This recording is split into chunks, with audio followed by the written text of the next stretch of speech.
Tae Ju wakes up. There are 3 children in front of him who were trying to wake him up. Tae Ju takes out the knife that he had kept for the driver. He comes to his car. But there is no bag there, the children were filming. He asks them where the scooter rider went. They tell him. Tae Ju comes to the same location. After looking around for a while, he notices that a fire is burning nearby. He goes closer and sees that his bag, the one containing the money, is burning inside it. Behind it is the roof of a hospital foundation building where the driver is standing. He calls Tae Ju, shouts, and says, "How dare you try to trick me?" Now we look at him carefully, and his name is revealed to be Mani. Tae Ju says, "Please forgive me. I had very little time, so I gave you fake money." Later, he remembers the past scene when he went to the bank and told them, "All right, give me 80 million won, and add the rest as fake currency."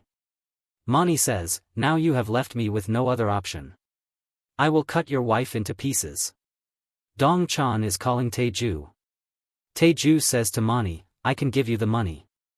My father-in-law is calling me. Please give me a little more time." Later, he remembers the past scene of how he met Se-yeon for the first time. It happens in the library, where Se-yeon is noticing him. We see many scenes here. Se-yeon even buys a drink for him. Both of them come outside. They are sitting and talking. She asks him, "Don't you have any friends? You do everything here alone. You study alone." Tae Ju says, "I feel comfortable being alone." But Se-yeon says, "It is also possible that you are doing all this just to make yourself feel comfortable." After that, she leaves. In the next scene, Tae Ju is once again in the library. But he notices that Se-yeon has not come. 2 or 3 days pass like this. Then we move to another scene where Tae Ju is walking with an umbrella. Just then, Se-yeon comes to him and says, "Can you share it with me?" Tae Ju asks, "Where were you all these days?" Se-yeon says, "What are you asking?" Tae Ju says, "I used to see you every day, and I got used to it." She asks him, "Were you worried about me?" He nods. Se-yeon says, "I had the flu, so I stayed at home. To be honest, I was thinking about you too. I was worried about you. I kept saying to myself at home that if I feel this lonely here, then how lonely must he be in the library? But now you won't be alone because I am with you." She says, "It is a little strange because we are meeting each other, but I don't know anything about you. Would you like to be my boyfriend?" He starts smiling. On the other side, we see Se-yeon. She wakes up and realizes that she is tied up and is in a completely different location. In the next scene, we see Tae Ju with Se-yeon's parents, showing them her photo. Her parents shout and say, "Who could do something like this? Did he send anything else?" Tae Ju remembers that before coming home, he had deleted his own video. He tells them that the kidnapper did not send anything else. Soo Kyung says that they will arrange the money. But Dong Chan also whispers something separately in her ear. Later, we see that they manage to arrange the money. Now Tae Ju is coming home with Dong Chan carrying the money. Tae Ju says, "I want to say something." Dong Chan says, "I know what you are going to say. My daughter got caught up in all this because of you. My daughter has no enemies.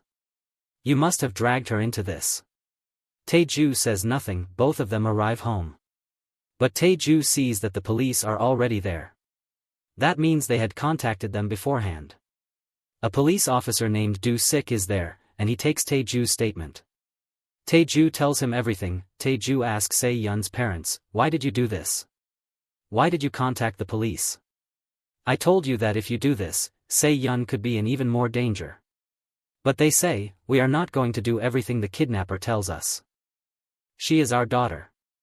We have to save her." On the other side, we see Se-yeon trying to escape, but she cannot. She screams for help. But there is another girl in the next room who tells her to hide. Se-yeon asks, "Can you hear my voice? How long have you been here?" The girl starts telling her about herself. On the other side, we see the police making all the preparations.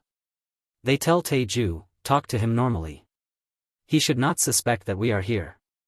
That is exactly what happens. Tae Ju waits for the call.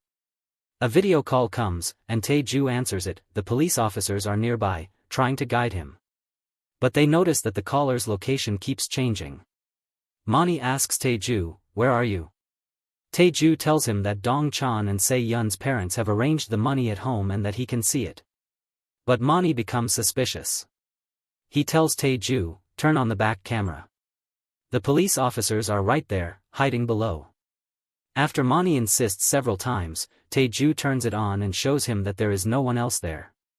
But suddenly, a noise is heard because a police officer accidentally drops something. Mani asks, "What was that noise?" But Tae Ju says, "I didn't hear anything." Mani then tells him, "Go forward and show me what is there." Tae Ju starts walking. Mani tells him to point the camera downward.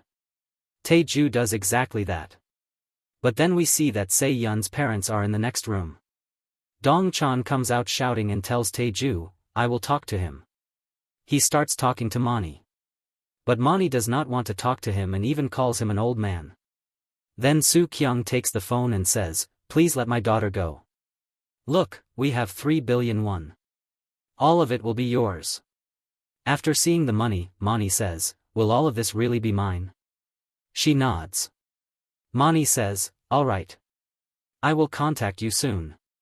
On the other side, we see Se Yun trying to look outside, but Mani arrives there in his car. Se Yun quietly sits down. Mani comes to her and says, "Your family is really nice, especially your mother. Come on, let's go meet your family." On the other side, Soo Kyung asks Tae Ju, "It's been an hour. Why hasn't he called yet?"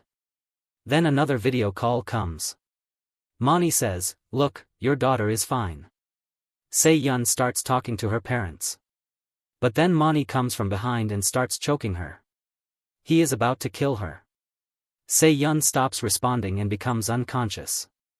Tae Ju shouts and says to Mani, "I won't let you go." But then he sees that Se Yun is still alive. Mani says to Tae Ju, "I told you not to tell anyone what I was doing, but you didn't listen. Why did you involve the police?